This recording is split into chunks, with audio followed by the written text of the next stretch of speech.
మన కాలం ఎంతండి? మన జీవిత కాలం రాశాడు ఆయన. మరి పనులు రాశాడా? వృద్ధాప్యం ఎందుకు ఇచ్చాడో మీకు అర్థం కావాలంటే 2వ అధ్యాయం 10వ వచనం చదివి తీరాలి మీరు. కొంతమందికి ఆయుష్ కొంచెం ఇచ్చాడు, కొంతమంది ఆయుష్కు మరికొంచెం పెంచాడు, మరికొంతమంది ఆయుష్ 70 నుంచి 80 వరకు వెళ్ళాడంటే వృద్ధాప్యం వరకు ఎందుకు ఇచ్చాడంటే నువ్వు చేయవలసిన పనులు నీ జీవిత కాలంలో చాలా ఉన్నాయి. భార్య అడుగుతుంటుంది, ఏంటి నీ ఎప్పుడు మీరు లేట్ అయినట్టండి? ఎందుకంటే పోలీస్ ఆఫీసర్స్ కానివ్వండి, ఈ కలెక్టర్స్గా ఐపీఎస్ వాళ్ళు కలెక్టర్స్ కానివ్వండి, ఎప్పుడు టైంకి ఇంటికి వెళ్ళరు, ఒక దగ్గర ఉండలేరు. ఎప్పుడు సీఎం నుంచి ఏమొస్తుందో తెలియదు, ఎప్పుడు హోమ్ మినిస్టర్ నుంచి సమాధానం వస్తుందో. బోల్డ్ పనులండి వాళ్ళకి. వాళ్ళ కాపురాలు చేయడానికి టైం ఉండదు, వాళ్ళు సుఖించడానికి టైం ఉండదు, వాళ్ళ పిల్లలతో గడపడానికి టైం ఉండదు. చదువుతున్నాడు చూడండి, ఎఫెసీ 2:10. మరియు వాటి యందు మనము నడుచుకొనవలనని వేటి యందు ముందుగా సిద్ధపరచిన ముందుగా సిద్ధపరిచిన సత్క్రియలు. కిందకి చదవండి. వాటి యందు మనము నడుచుకొనవలెనని దేవుడు ముందుగా సిద్ధపరిచిన దేవుడు చేయటం. మీరు పుట్టక ముందే ముందుగా సిద్ధపరిచిన సత్క్రియలు. లైఫ్ టైం ఎంత? ఇదిగో నువ్వు చేయవలసిన పనులు ఇన్ని.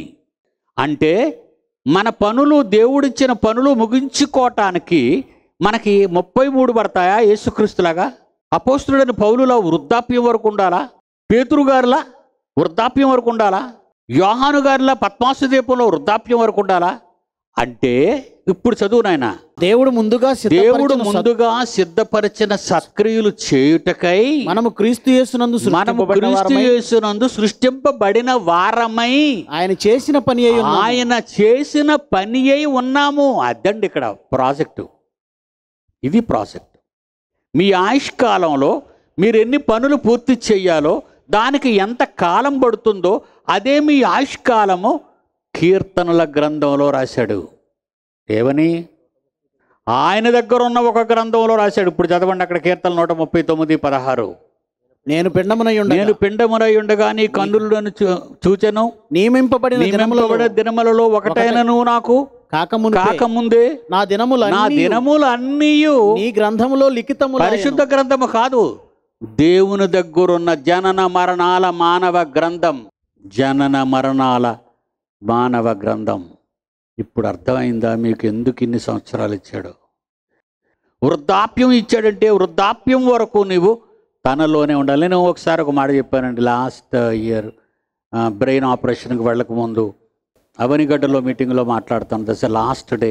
ఇక నాకు ఓపిక లేదండి, మెదడులో ఉన్న నీరంతా వచ్చేస్తుంది బయటికి, నేను వెళ్ళిపోవాలి. అప్పుడు ఒక మాట అన్నాను పబ్లిక్ మీటింగ్లో. నేను దేవుడిని ఒక వరం అడిగాను, నేను ఎప్పుడు చచ్చిపోయినా వేదిక మీదే మనుషుల మధ్య చచ్చిపోవాలి. ఎందుకంటే నా చావు అనేక మందికి మేలుకొలుపు కావాలి. నా చావు అనేక మందికి మేలుకొలుపు కావాలి. దేవుడిచ్చిన ఆయుష్కాలాన్ని ప్రతి క్షణం ఆయన కొరకే ఆలోచన, ఆయన ఆలోచనలోనే మనం బ్రతకాలి. ఈ లోక కళ్యాణం, క్రీస్తు సువార్త లేదా క్రీస్తు కార్చిన రక్తపు విలువ సమాజానికి చెప్పాలి.